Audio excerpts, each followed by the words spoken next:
नए साल, पहला सप्ताह, प्रभु के वचन को हम सीखने के लिए सब उत्सुक हैं, तैयार हैं। हमें होना ही चाहिए, सिर्फ संडे टू संडे नहीं, लेकिन हम सबका जीवन परमेश्वर में संडे टू संडे अच्छा होना चाहिए। तो सब रोज हर रोज हमारा दिन अच्छा होना चाहिए। तो आज का सेशन शुरू करूं उससे पहले, कोई हमारे बीच में आज पहली बार है? कोई है आज जो पहली बार आया है? भैया आप पहली बार आए हैं? क्या नाम है भैया आपका? हसमुख भाई। हसमुख भाई का हम स्वागत करेंगे। और कोई जो पहली बार आया है? नहीं, बाकी सब आ ही रहे हैं और नए साल में हमारे साथ जुड़ते हुए ही रह रहे हैं। अपने लिए भी एक बार जोरदार ताली बजाते हैं।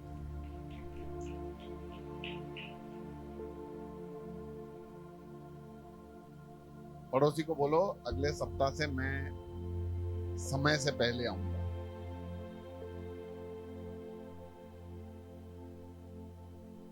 क्योंकि जहां मजा मिलता है, क्या मिलता है? मजा। जैसे थिएटर में, जैसे कोई पिकनिक जगह पे पिकनिक के लिए जा रहे हैं, तो वहां हमेशा हम समय से पहले पहुंच जाते हैं। और यहां तो जीवन मिल रहा है, तो हमारा दिल तैयार होना चाहिए। बस देखो, समय मायने नहीं रखता। ऐसे अगर 9:30 बजे का टाइम है और मैं हर रोज 9:15 बजे इधर पहुंच जाता हूं, तो इसका मतलब ये नहीं कि मैं बहुत अच्छा हूं। बात ये कि मेरा दिल कितना तैयार है। कितने लोगों को ये एक्साइटमेंट रहता है कि आज जाके प्रभु का आराधना करूंगा, इसलिए सुबह जल्दी आंख खुल जाता है। ये प्रभु देखना चाहता है। आप समझे कि संडे उठकर ये, अरे यार आज भी जाने का है, नहीं जाऊंगा तो फिर ये भैया फोन करेंगे, कुछ छाते हो नहीं छोड़ना।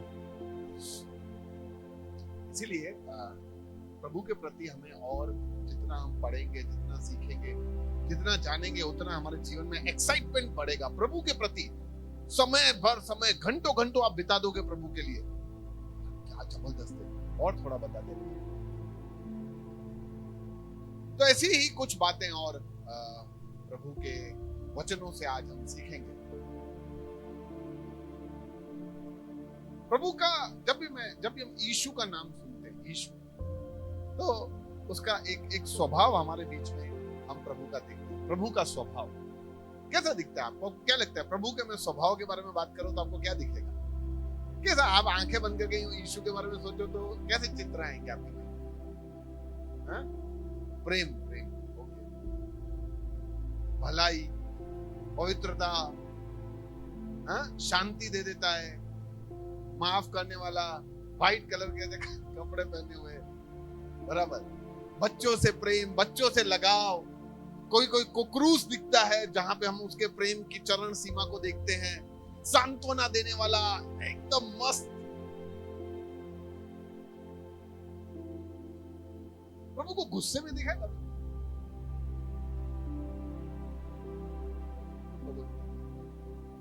एक्चुअली जब अपने पढ़ते हैं ना, तो जब पढ़े ना तो प्रभु के गुस्से को, मतलब गुस्सा भी देखो कब आता है?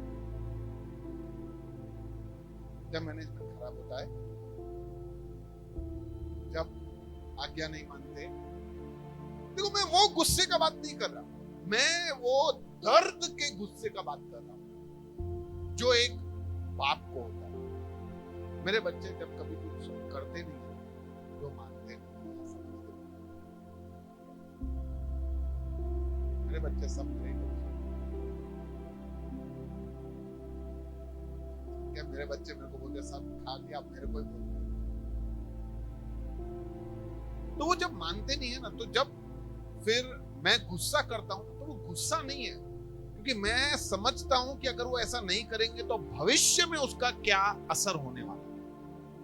तो वो गुस्से के अंदर जो दर्द है ना, उससे वो गुस्सा जरूरी है, पकड़ो जरूरी।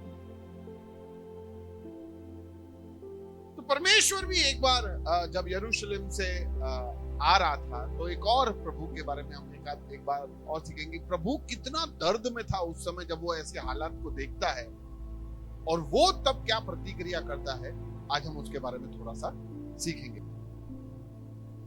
जब प्रभु आराधनालय में आया तब वहां देखता है कि सब लोग वहां पे व्यापार लगा के बैठे। क्या लगा के बैठे? मरकुस रचित सुसमाचार उसका 11वां अध्याय 15 से 17 वाला वचन आज एक बार मैं पढ़ लेता हूं, फिर हम उसको वापस से सीखेंगे। फिर वे यरूशलेम को चल पड़े। वे यानी कौन? यीशु और उसके चेले। जब उन्होंने मंदिर में प्रवेश किया तो यीशु ने उन लोगों को जो मंदिर में ले बेच कर रहे थे बाहर निकलना शुरू कर दिया। उसने पैसे का लेन देन करने वालों की चौकियां उलट दी और कबूतर बेचने वालों के तख्त पलट दिए, और उसने मंदिर में किसी को कुछ भी ले जाने नहीं दिया। फिर उसने शिक्षा देते हुए उनसे कहा, क्या शास्त्रों में यह नहीं लिखा है कि मेरा घर सभी जातियों के लोगों के लिए प्रार्थना गृह कहलाएगा, किंतु तुमने उसे चोरों का अड्डा बना दिया।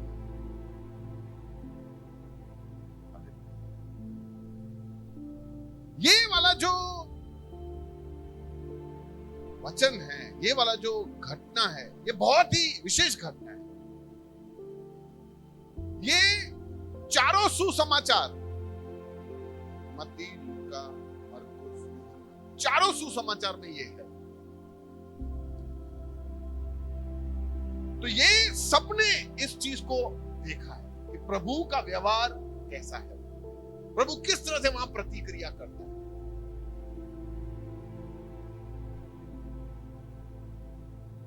परमेश्वर जब देखता है तो वो शांत रहता है, लेकिन जब वो देख रहा है, जब घटनाएं घटती है, जब उसके बच्चों को भटकाया जा रहा है, जब उसके घर में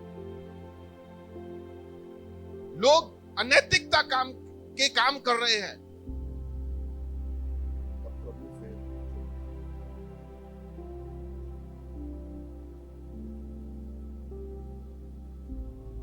थोड़ा सा मैं आपको बैकग्राउंड में समझाऊंगा कि ये हो क्या रहा था, वहां पे ये लोग क्यों थे। पहला जो वचन है 15वां, फिर वे यरूशलेम को चल पड़े, तब उन्होंने मंदिर में प्रवेश किया। कहां पे प्रवेश किया? मंदिर। अच्छा, ये मंदिर जो शब्द है, ये मंदिर उस समय जो सुलेमान राजा ने ये पूरा का पूरा एक जो मंदिर बनाया था, या मंदिर, जब हम यहाँ पे आज के समय में जब हम वर्ड शब्द मंदिर को देखते हैं तो हमें ऐसा लगता है जैसे हिंदुओं का मंदिर होता है, मुसलमान लोगों का मस्जिद होता है, और क्रिश्चियन लोगों का चर्च होता है, जैन लोगों का देरासर होता है, सिख लोगों का गुरुद्वारा होता है। वो हमने इस तरह से बांट लिया है। लेकिन यहाँ पे जो मंदिर शब्द है, वो मंदिर का मतलब वो नहीं जहाँ पे कोई एक जाति जाता था। मंदिर का मतलब है परमेश्वर का आराधनालय। मंदिर मतलब आराधनालय, जहाँ पे परमेश्वर के लोग मिलकर आराधना करते हैं। तो मैं बोल सकता हूं जहां पे अभी आज हम सब यहां पे मिलकर प्रभु की आराधना करते हैं, तो ये मंदिर है। तो उस समय पे क्योंकि बहुत सारे लोग भी नहीं हुआ करते थे और बहुत सारे लोगों के पास बहुत सारा पैसा भी नहीं हुआ करता था, तो एक जो सुलेमान ने मंदिर बनाया था, वहां पे सब लोग आके, वहां पे याजक, वहां पे जो पंडित होता था, उससे आराधना में उसको जो भी अर्पण करना होता था, प्रभु ने जो नियम में लिखा था, कोई भेंट चढ़ानी होती थी, कोई दान देना होता था, तो वो सब वहां पे आके इकट्ठे होते थे।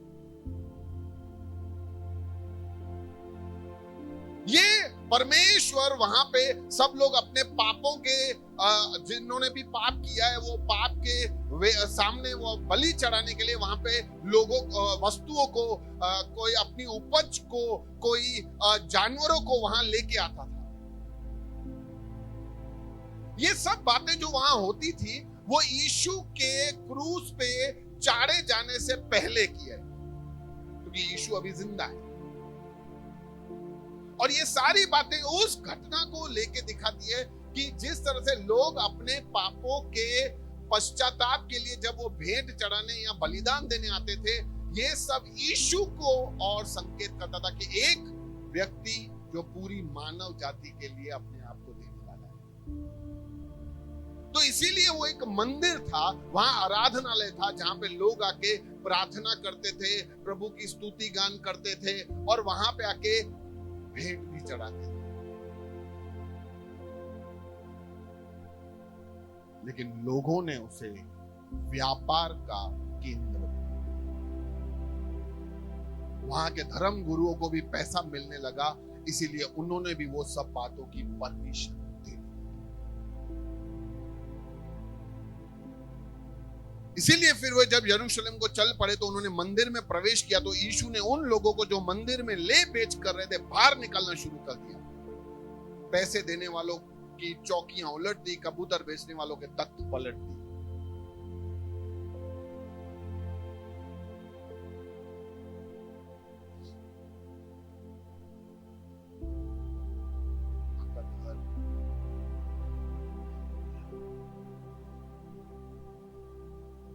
किसी के हवाले करके जाओ और फिर वहां आओ, वहां देखो सब कुछ जैसा होना चाहिए वैसा है नहीं, लेकिन सब कुछ गंदा है, विपरीत है।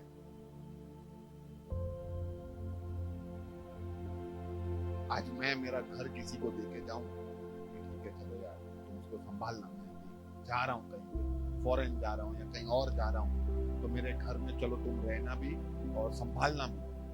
और फिर मैं कभी आऊं वापस और देखूं ये दारू की बोतलें पड़ी है, सब अंदर अय्याशियां चल रही है, ये जगह जगह पे पान की पिचकारियां, के सिगरेट के पैकेट पड़े हैं, आपको क्या लगता है? गुस्सा आएगा? निकाल दूंगा कि नहीं उनको?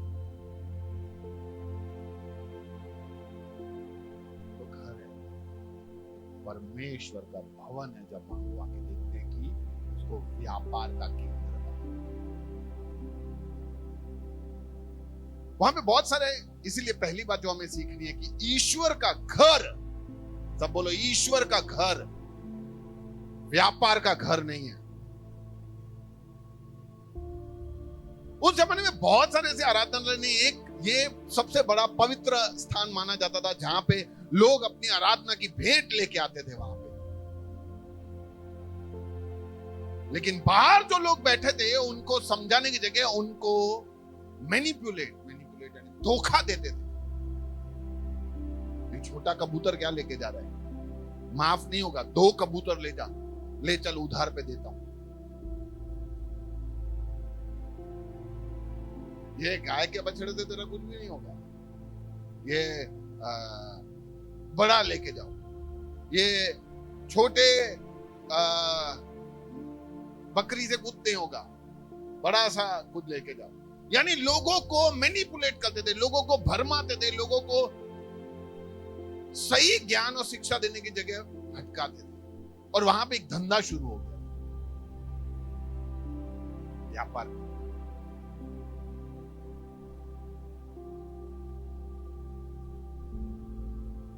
कुछ ऐसा, उसके बाहर कुछ ऐसा सीन होगा, कहीं पे कुछ जानवर बिक रहे हैं, कहीं पे कुछ चढ़ाने के लिए कोई कुछ लेके जा रहे हैं। देखो ये सब जो चीजें थी ना पहले थी, पहले लोग बलि चढ़ाते थे, जो भी वो पाप करते थे, वो भी जो गंदा करते थे, उसकी जगह पे परमेश्वर ने कुछ नियम रखे थे कि तुम्हें जाके ये बलि चढ़ाना है। लेकिन ये सारी बलि यीशु के क्रूस पे चाड़े जाने का संकेत था। लेकिन जब यीशु को क्रूस पे चाड़ा गया, या यीशु ने जब अपने आप को क्रूस पे दे दिया, वो पूरी मानव जाति के सारे पापों के लिए, पिछले, उस समय के और आने वाले सारे पापों के लिए वो लेकर बलि चढ़ गया, हम सबके छुटकारे के लिए। इतिहास में और कोई नहीं है जो आपके भविष्य को भी साथ में लेके छुटकारे का वायदा करके जाओ। कुछ लोग बोलते हैं फलाने जगह पे जाओ, इस नदी में डुबकी मारो तो आपके पाप धुल जाएंगे। बराबर, चलो पहले तो ऐसा होता नहीं है, पर धुल गए सपोज, लॉजिक नहीं है, पर फिर भी फिर अभी आगे जो करूंगा उसका क्या, फिर से जाओ, फिर करोगे तो फिर से जाओ, तो फिर मतलब मैं उधर ही रह जाऊं, पानी के अंदर ही, इंसानों की मछली। लेकिन प्रभु जब क्रूस पे चढ़ा तो हमारे पहले के और आगे के सारे, उसको पता नहीं है क्या हमारा जीवन कैसे चलेगा, वो सारे पापों को लेके चढ़ गया। इसका मतलब कि उन्हें आजाद, अभी मैं कोई भी पाप करूं वो तो लेके चढ़ गया ना, नहीं भाई, ऐसा थोड़ी है। प्रभु ने कहा कि जानबूझ, देखो परमेश्वर को अपनाने के बाद हमारा पाप के प्रति रवैया बदल जाता है। पाप करने में और पाप होने में बहुत फर्क है। प्रभु को जो लोग अपनाते हैं ना, हम उनसे एक सवाल पूछते हैं, तुम पाप करना चाहते हो? पाप हो जाता है। पहले हम पाप करना चाहते थे, पहले दारू पीना चाहते थे, पहले गंदगी करना चाहते थे, पहले झगड़े करना चाहते थे, लेकिन जब प्रभु यीशु मसीह हम सबके पापों को लेकर चढ़ गया और उसके बलिदान की जब वो प्रेम जब हमारे दिल में, हमारे दिल को बदला, तब हम समझ गए कि वहां पे उस समय पे लोगों ने परमेश्वर के भवन को व्यापार का घर, आज भी बहुत सारे लोग व्यापार का घर बना के बैठे हैं। आपको बहुत सारी जगह पे दिखेगा, सबके यूं बाहर बैठे हुए हैं, भाव खड़ो है टोकरी में, सब खाना 50, 100 वाला, 1000 वाला, 5000 वाला, मतलब जैसे नहीं अंदर ईश्वर भूखा बैठा हो कि तुम जितना लेके आओगे, जितना बड़ा लेके आओगे, जितना विशाल लेके आओगे, जितना ज्यादा कीमत वाला लेके आओगे,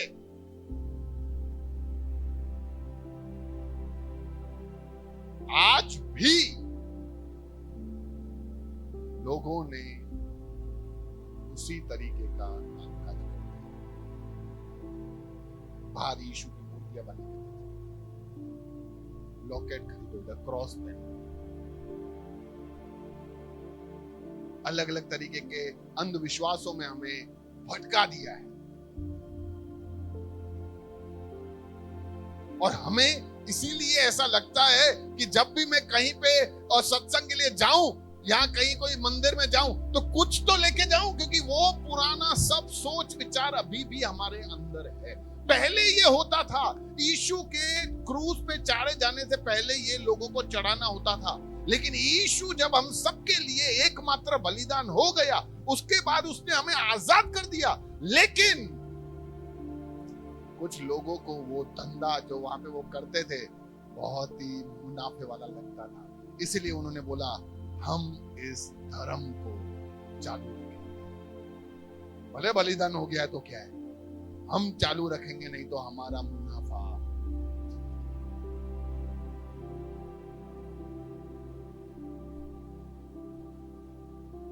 आज जगह जगह पे इसलिए लोगों को भरमाने के लिए ऐसे जहां सत्संग होते हैं उनके बाहर बैठे रहते हैं। बीच में मैं एक दीवार पे लिखा पड़ा था, कोई ज्योतिष के बारे में लिखा हुआ था। कभी कभी मैसेजेस भी आते हैं, क्या आपको कोई समस्या है, क्या आपको नौकरी नहीं मिल रही है, क्या आपको बच्चे नहीं हो रहे हैं, क्या आपकी पत्नी से, आपके पति से आपकी बनती नहीं है, क्या आपकी प्रेमिका किसी और से शादी करके गई है, उसको भी पाना चाहते हो, तो सिखाई गलत रहे। 51 रुपए और आपकी मनोकामना पूरी। अरे भाई, तू तेरी इच्छा है तो पूरी कर।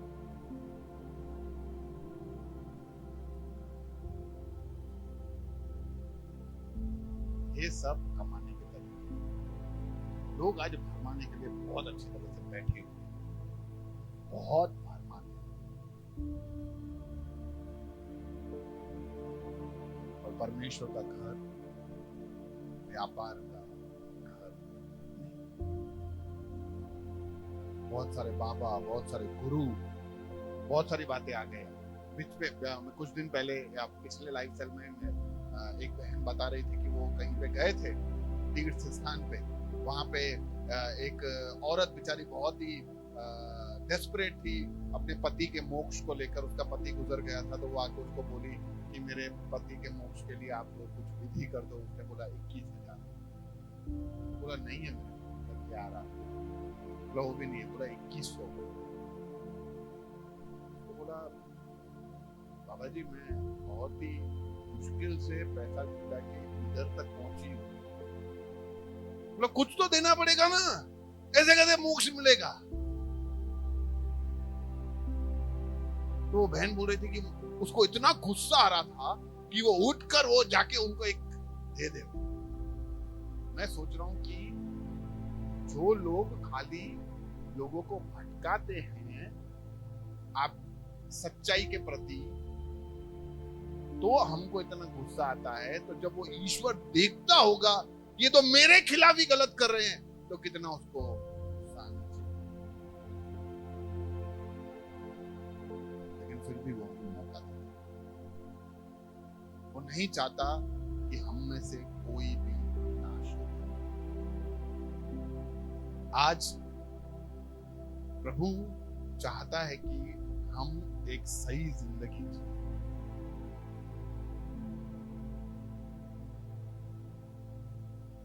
वहां पे आप पढ़ोगे ना तो प्रभु ने ये सब चीजों को जब वो देखता है तो वो सबको क्या कर देता है, बाहर निकाल देता है। ईश्वर से ये सब बर्दाश्त नहीं होता।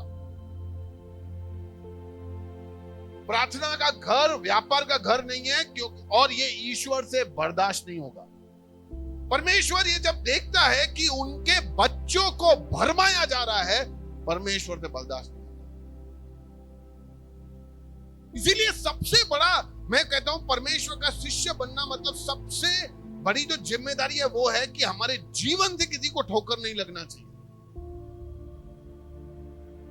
हम किस प्रकार का जिंदगी जी रहे हैं। आज हर जगह पे भरमाने वाले लोग आ गए। इधर आओ चंगाई लेके,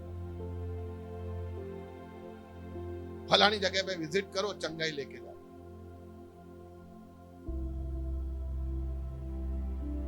आप मेरे को ये समझाओ, प्रभु का कोई जगह है चंगाई देने का? हाँ? अरे उसको देना है तो वो 4 जनों को थोड़ी पूछेगा, दे देता। एक और मैं गंभीर बात आपको समझाता हूं, क्योंकि आज का समय ऐसा हो गया कि लोग भरमाते बहुत है और उस चक्कर में हम भी लोग धोखा खा जाते हैं। इसलिए हमें समझना ये बहुत जरूरी है। प्रभु से बर्दाश्त नहीं होगा जब हम किसी को भटकाएं।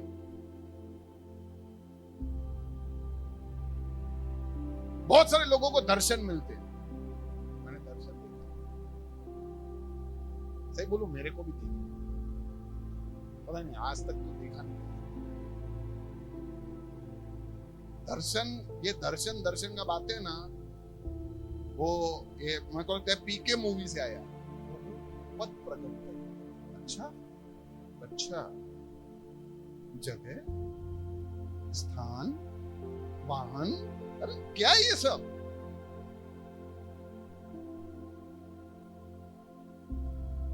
फिर वो बोलते हैं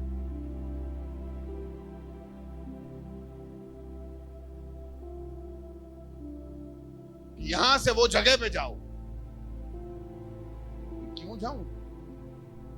प्रभु ने बोला है तो प्रभु यहीं पे कर दे, वहां पे क्यों जाऊं?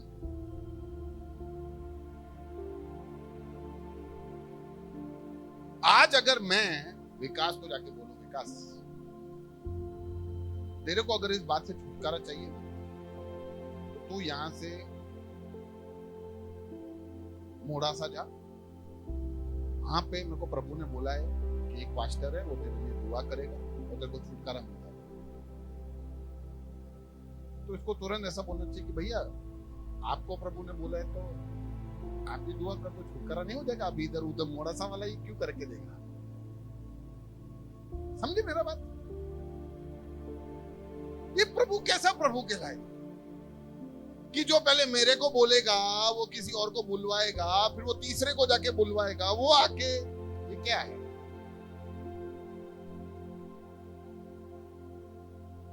देखो, अगर प्रभु को वो मोड़ासा वाले से अगर इसको छुटकारा देना है ना, तो वो मोड़ासा वाले को ही बोलेगा कि तू भाई इसके घर जाओ, जाके छुटकारा दे के आ। ए वाया वाया काम नहीं करता है, और उसको देना है तो डायरेक्ट दे देगा। ऐसे 4-5 लोगों को ऐसे दर्शनों में नहीं लेके आता है। पर हम क्या भरमा जाते हैं, शैतान खेल खेल लेता है। और वहां पे भी ये ही चल रहा था परमेश्वर के भवन में।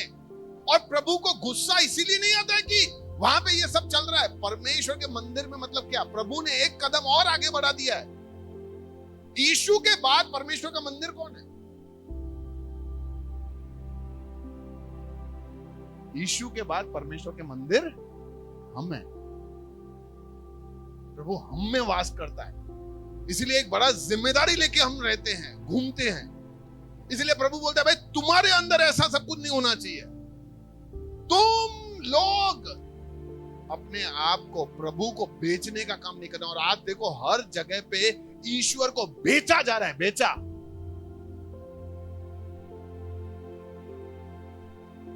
और ईश्वर से ये सब बर्दाश्त।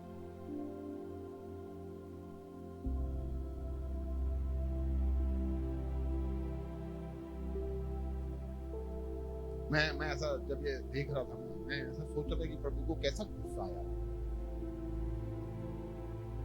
कैसा गुस्सा कर गया।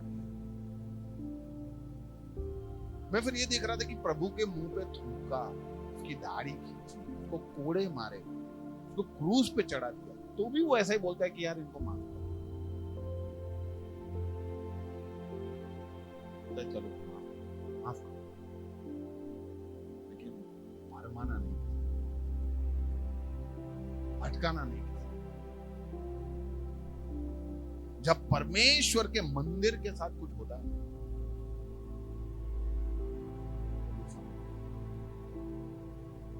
यानी अपने लोगों को एक बहुत बड़ा जिम्मेदारी है कि अपने आप को कैसा रखने का। आज कोई देखता है कि परमेश्वर का बच्चा है तो वो आंखें बंद करके विश्वास करता है, और आज संसार में हर एक जना उसी का ही फायदा उठाता है।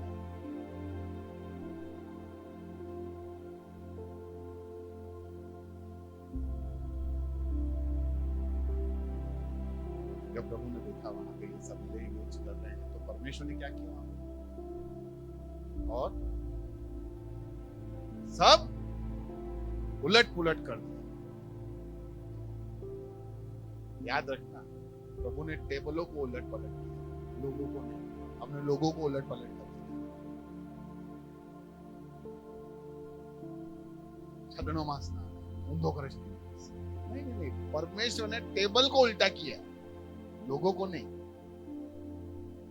अपने ऐसे नहीं, अपने ऐसे। और संसार लोगों को उल्टा कर दिया। अब देखो तुम्हारे कैसा बैंड, क्यों बैंड लगा? परमेश्वर पाप से नफरत करता है, पाप। परमेश्वर चाहता है कि हमारे जीवन में वो बदलाव आए।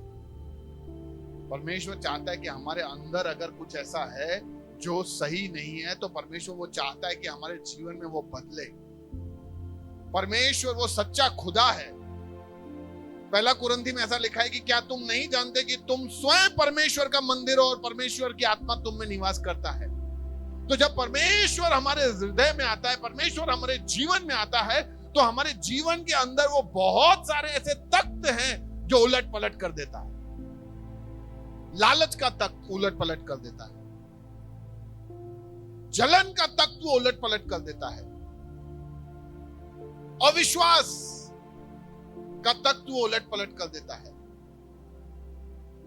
बहुत सारे लोग इधर ये सोच के आते हैं, इधर चलो इनका यार, इधर सत्संग वाले बहुत अच्छे लोग धंधा करते हैं। वो जो सोच है उसको परमेश्वर उलट पलट कर देता है, क्योंकि परमेश्वर चाहता है कि हम उसके जो बच्चे हैं वो हमारे साथ रहना चाहते हैं।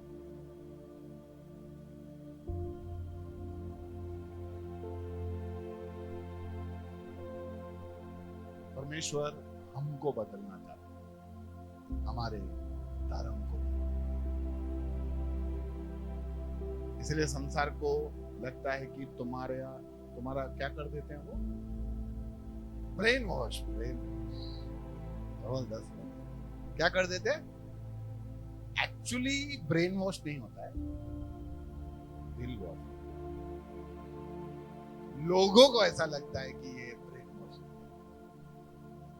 क्योंकि अब तुम गाली के सामने गाली नहीं देते हो, अब तुम गंदगी में बैठते नहीं हो, अब तुम दोस्तों के साथ पार्टी नहीं करते हो, अब बुराई के बदले बुराई नहीं करते हो, तो उन लोगों को लगता है दिमाग बदले। चलो, दिमाग नहीं बदला भाई, अभी तो दिमाग आया है, दिमाग तो था ही नहीं। बदला क्या है? मन।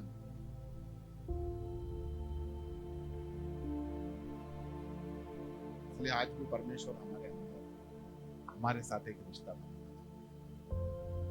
और उससे पहले जो हमारे अंदर, क्योंकि हम परमेश्वर का घर हैं, वो जब अंदर आने का देखता है तो अंदर देखता है कि बहुत सारे ऐसे व्यापार के तख्त अंदर पड़े हैं।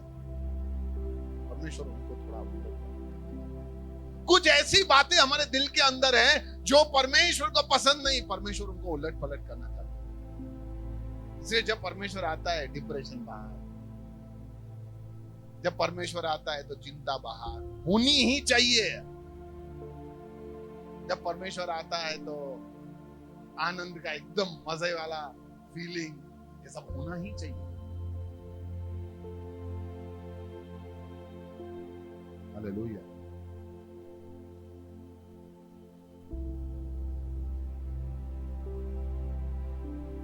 ईश्वर का घर यहाँ पर घर।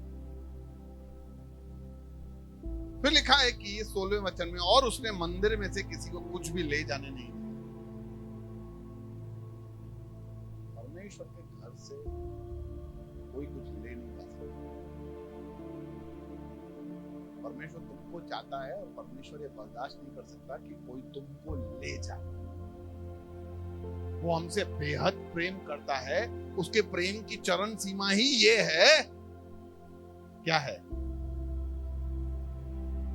कि उसने अपने आप को क्रूस पे दे दिया। अब जब मैं तुम्हारे लिए सब कुछ लुटा देता हूं, तो अब कोई तुमको कैसे लेके जा सकता? परमेश्वर को यदि कोई चाहिए तो कौन? तुम। पड़ोसी को बोलो, परमेश्वर को तुम चाहिए। हमें परमेश्वर के हाथों से कोई भी छीन नहीं सकता। परमेश्वर को नहीं लेके जाने देगा।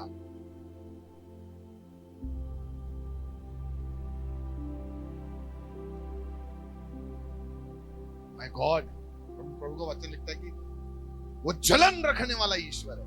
कैसा है ईश्वर? जलन रखने वाला। प्रभु भी जलन रखता है, वो प्रेम करता है, वो प्रेम रखने वाला ईश्वर है। जैसे कभी कभी कुछ लोग आते हैं कि ऐसा कहते हैं प्रभु के बारे में लिखा है कि वो जलन रखने वाला ईश्वर है। अरे भाई, तुम उसको समझ नहीं पाए। समझो एक पति पत्नी, ठीक है, और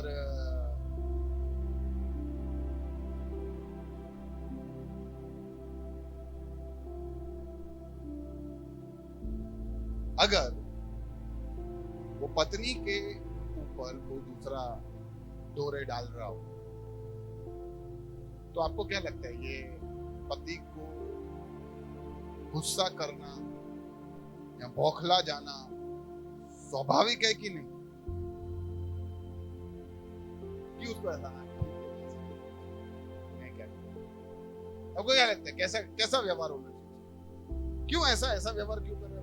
तू क्यों गुस्सा कर रहा है? तू क्यों बौखला रहा है? वो उसे प्रेम करता है, उसे देखा नहीं जाता है, और वो उसी की ही पत्नी है।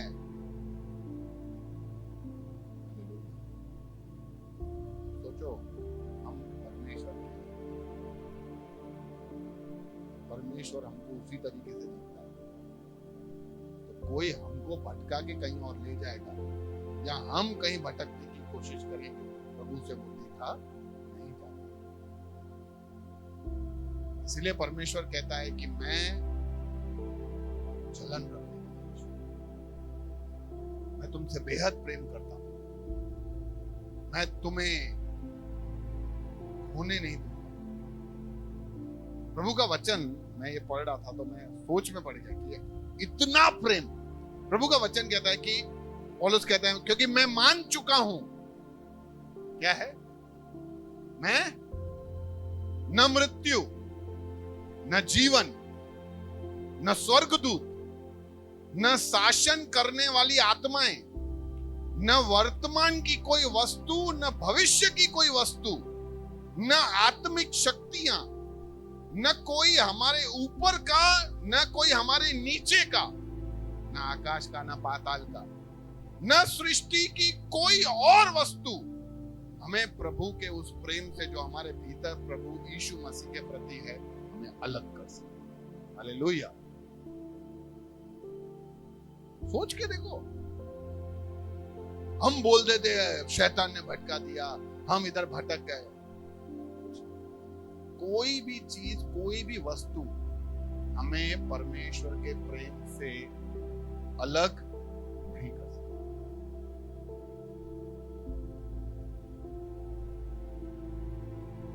क्या बोलिए ना कि अगर हम तो प्रभु से कोई अलग कर सकते हैं,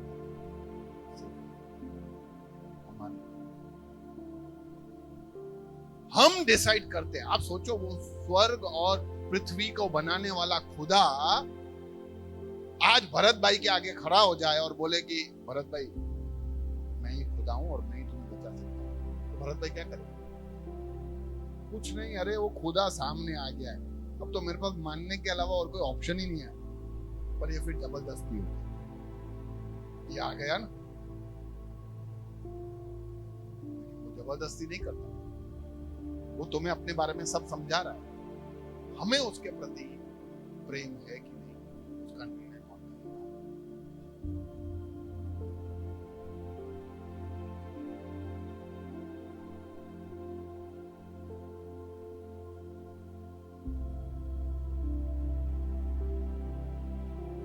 फिर उसने शिक्षा देते हुए उनसे कहा कि शास्त्रों में यह नहीं लिखा कि मेरा घर सभी जातियों के लिए प्रार्थना गृह कहलाएगा, किंतु तुमने उसे चोरों का अड्डा।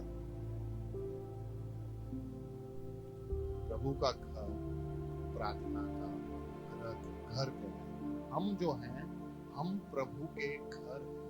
हम लोग जो हैं, जब यहाँ पे हम मिलते हैं तो वो हम मिलकर प्रभु से प्रार्थना करते हैं। हम लोग प्रभु के प्रार्थना घर हैं।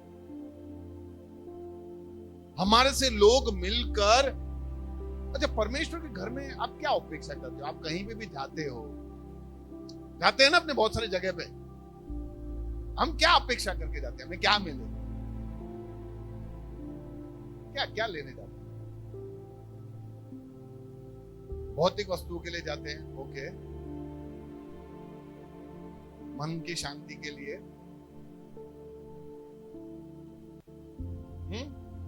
आशीषें, चंगाई, छुटकारे,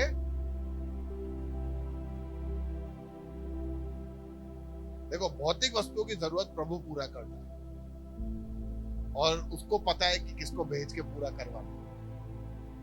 बाकी सब चीजों के लिए अधिकार प्रभु ने हमको दे रखा कि जाओ तुम उनके लिए प्रार्थना करो। तो जब हम लोग, परमेश्वर के लोग वहां आके प्रार्थना करते हैं तो उनके जीवनों में छुटकारा होता है। तो प्रभु का घर, जब हम, हमारे साथ लोग मिलकर क्या लेके जाना चाहिए? सीम शांति भी। तो ये है परमेश्वर के घर का खासियत। अपने साथ लोग मिलकर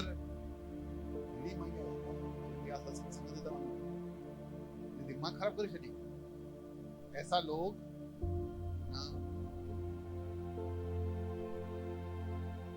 इसलिए मैं हमेशा इधर खड़े रह के बोलता हूं, बहुत बार बोला है कि बहुत सारी चीजें हैं जो हमें भटका देती है, उसमें से एक चीज है पैसा।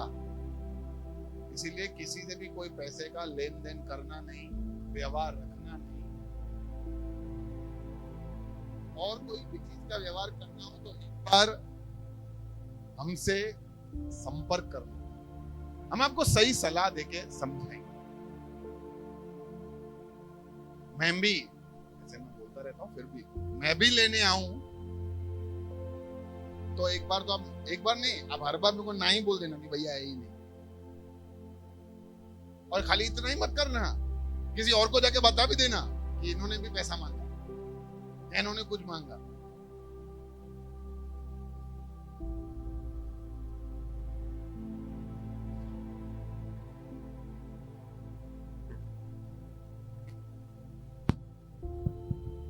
चेक, क्योंकि शिक्षा देने वाले से ही शुरू होनी चाहिए। तो हम परमेश्वर के घर, पड़ोसी को देखो, बोलो तुम परमेश्वर के घर हो। हमसे लोगों को मिलकर आनंद और शांति मिलना चाहिए। हम जब लोगों के घर पे जाके प्रार्थना करें तो परमेश्वर की उपस्थिति वहां पे आना चाहिए, क्योंकि जब हम जाते हैं तो हम किसको लेके जा रहे हैं? परमेश्वर को लेके जा रहे हैं। हमारा जीवन ऐसा होना चाहिए। हालेलुया। आखिरी बात कह के खत्म करता हूं। परमेश्वर का घर सबके लिए, क्योंकि प्रभु का वचन अगर हम पढ़े यहाँ पे, फिर उससे शिक्षा देते हुए उनसे कहा, क्या शास्त्रों में यह नहीं लिखा कि मेरा घर, ध्यान से पढ़ो ना क्या लिखा है, सभी जाति, ऐसा लिखा है क्रिश्चियनों के लिए, मेरा घर सभी जाति के लोगों के लिए, सभी जाति के लिए। परमेश्वर सभी जातियों का ईश्वर है। वो कोई से हिंदू का, सिंधी का, मराठी का, गुजराती का, केरला का, तमिलनाडु का, या अमेरिका का और इंग्लैंड का, जापान का, इंडिया का अलग अलग ईश्वर नहीं है। सबको बनाने वाला, सबको सब कुछ देने वाला एक ही है। वो सबका ईश्वर है, वो सबके लिए है। अच्छा, वो सब में नहीं है, दोनों को थोड़ा समझ लेना। बहुत सारे लोग ऐसा समझते हैं कि वो सब में है। सब में होने का मतलब हर एक कण कण में है, नहीं है। वो सब जगह पे है, हर कण कण में। परमेश्वर का वचन जो है वो सब जातियों के लिए है, सब व्यक्तियों के लिए।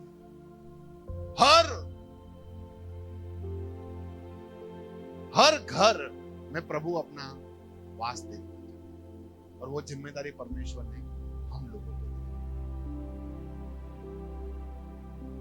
एक आखिरी वचन को पढ़कर हम खत्म करेंगे।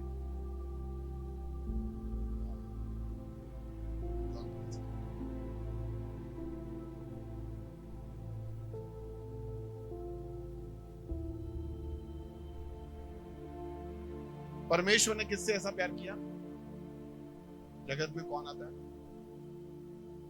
ओके, आगे। अपना एक लौता बेटा यीशु मसीह, परमेश्वर खुद अपना से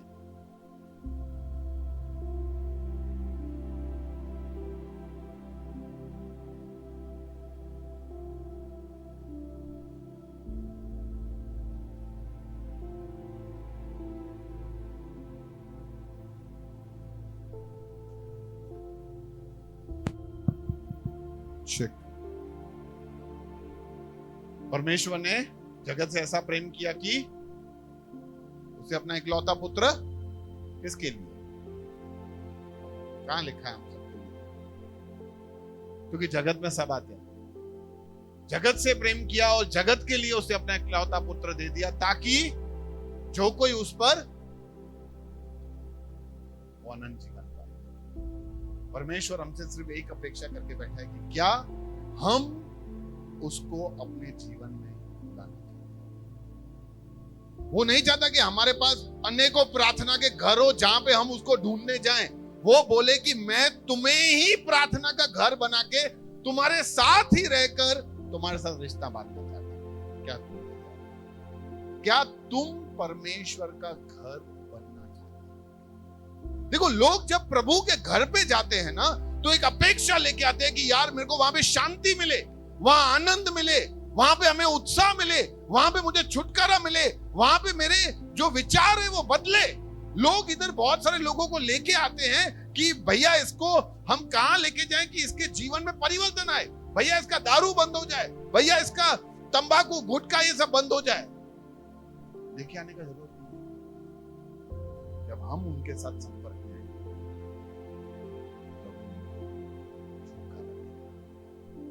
और प्रभु मरीज को ठीक नहीं करता खाली। हम डॉक्टर के पास जाते हैं तो डॉक्टर हमें क्या करता है? हाँ, डॉक्टर क्या करता है? ठीक करता है। समझो तुम्हें बुखार हुआ, तुम डॉक्टर के पास गए तो डॉक्टर तुम्हारा क्या उतारेगा? अच्छा, फिर और भी तुम्हारे भाई को बुखार हुआ तो उसको भी डॉक्टर के पास जाना पड़ेगा, बराबर है? लेकिन परमेश्वर मरीज को ही डॉक्टर बना देता। हालेलुया। तुम उसके पास गए, वो तुम्हें छुटकारा देता है, अब लोग तुम्हारे पास आके छुटकारा लेके जाते हैं। तुम प्रार्थना करो, उनके जीवन में छुटकारा हो जाएगा, क्योंकि अब तुम परमेश्वर के घर बन चुके। परमेश्वर तुम्हारे अंदर है, तुम्हारे साथ है, और प्रभु कहता है कि ठीक है, अब तुम्हारे द्वारा और किसी की क्या हम ईश्वर का परमेश्वर के प्रेम से हमें कोई भी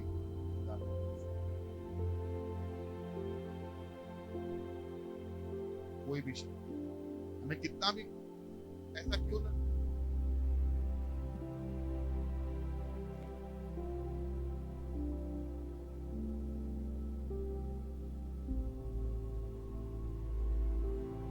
हेलो चेक।